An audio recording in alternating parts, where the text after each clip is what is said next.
According to several media sources, U.S. President Donald Trump is drafting an executive order to levy fines of up to $1.5 million on ships made in China or those from fleets that include ships made in China whenever they dock in U.S. ports or even operate in U.S. coastal waters.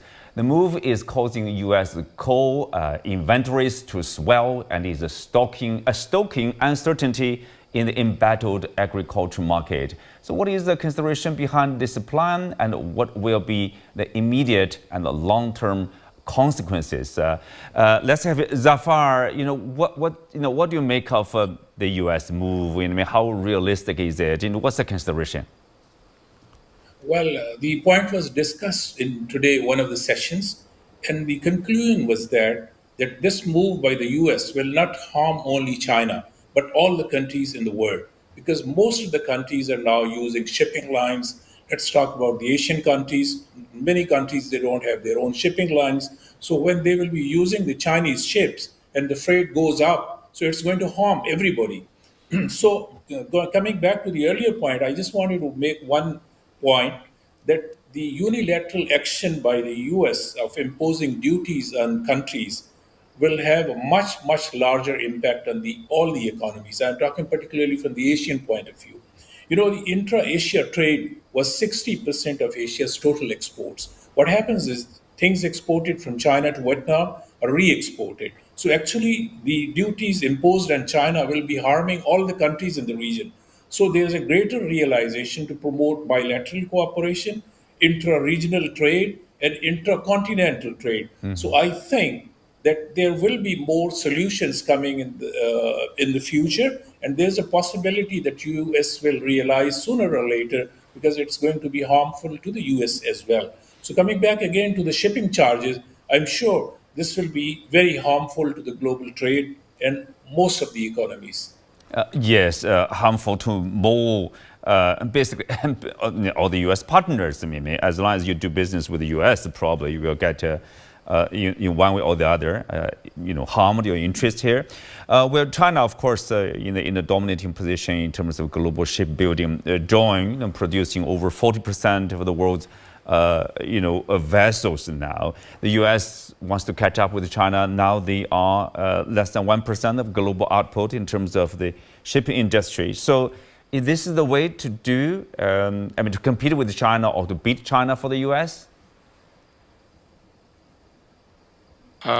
This is, of course, like all the other measures, is going to backfire. It's not going to work.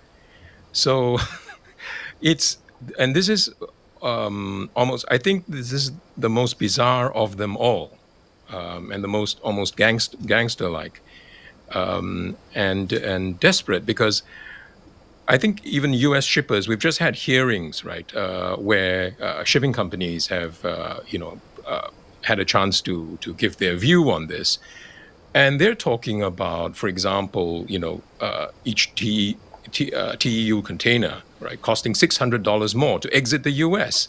So it's going to impose increased costs for U.S. trade. It's going to, of course, disrupt global shipping efficiency. It hurts everyone. It's precisely the kind of lose-lose thing that was discussed earlier, and it won't reduce Chinese dominance, because it's not just I understand that they want to sort of raise, to bring back the U.S. Manufacturing industry, right, shipbuilding industry. But it's 200 times less than China's. It's going to take a very long time. And you're destroying your own economy and others while doing this.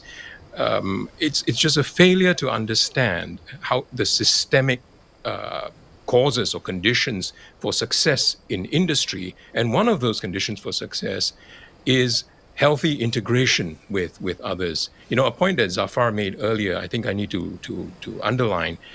When you do these things and you think it's just against China, it's taken across Asia, especially in ASEAN, as against the whole bunch, because of our global value chains, the supply chains are integrated.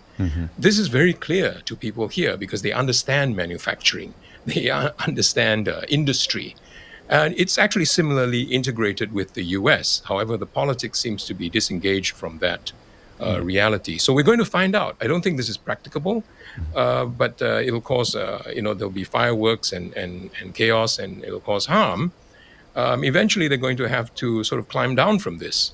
It's just not feasible. Not feasible. See, Baocheng here, of course, the Trump administration has repeatedly invoked this, this narrative like national security concerns. They have a crackdown on Huawei, and TikTok. It's all citing national security. And now they are using so-called trade laws like the International Emergency Economic Power Act to justify these unilateral measures. They think, oh, we want to keep up with China, we want to keep China down here, and this is what we need. Is this legal, legitimate in any sense? It is legitimate in that Trump created emergency for the world. So therefore, they do need a revised version of the Emergency Act as how to deal with his lunatic ideas and the totally groundless measures against the whole world. So ideologically, he believes that for any dollar U.S. pays to the rest of the world buying stuff is doing a charity work. Now, second is that he thought that the U.S. has every reason to, and also every ammunition to fight a trade war with the rest of the world, and plus that U.S. people do not need foreign goods. They can smell the American air and only drink American water. So it's really contradictory in that, okay, you push China to buy more soybeans. Who is going to pick the soybeans from California, from New Orleans? So otherwise, your company like Cargill, Continental, you have to ship your soybeans to somewhere else beyond the U.S. border, and that at extra cost. The second is that U.S. have beautiful ports all along its coasts.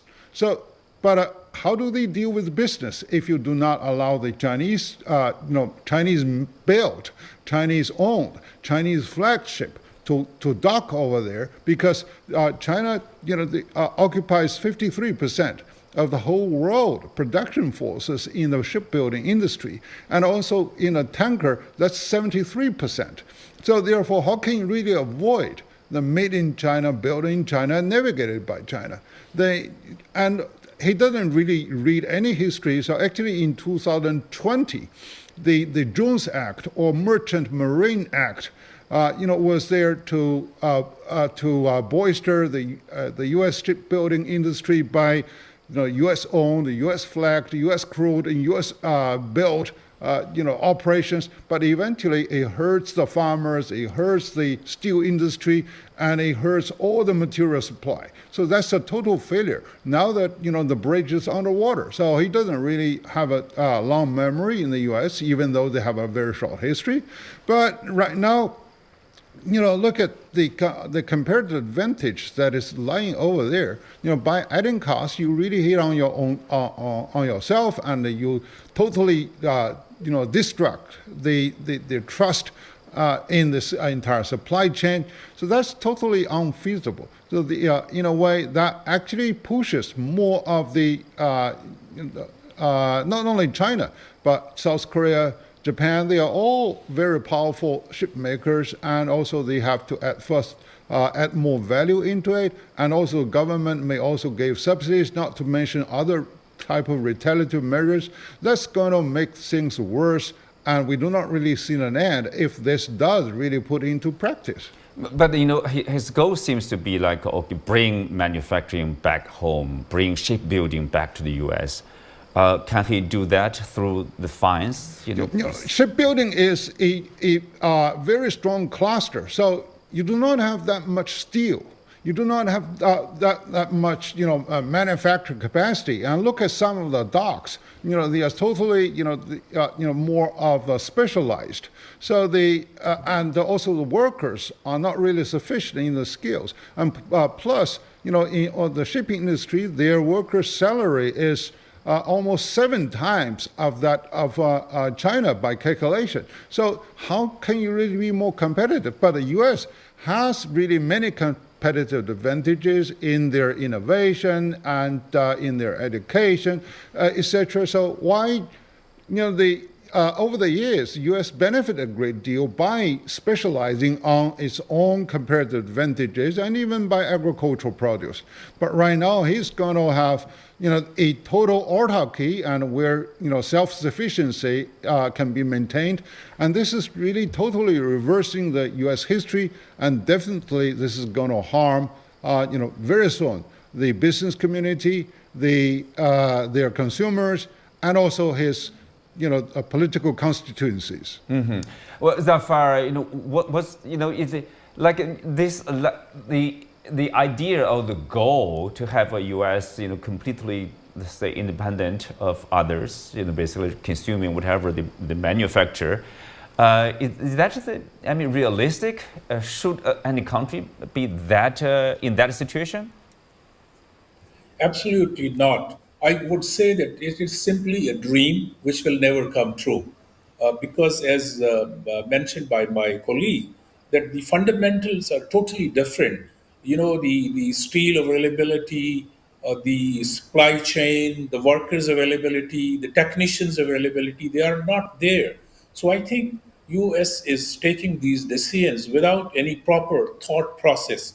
So I think that sooner than later they will realize that they have to get back on these things. And then one thing which is more important, that there is a greater realization among all the participants that China is playing a very positive role in the global economy, like in China Development Forum, the forum speech made by the Chinese premier gave a message of hope. China is opening to the outside world. Now more than 50 countries can travel to China without a visa, whereas the US is putting restriction. So one side of the globe, they are more opening up, more inclusiveness. And the other side, there are frictions and restrictions and all that. So I think at the end of the day, they have to decide that there are certain red lines which should not be crossed.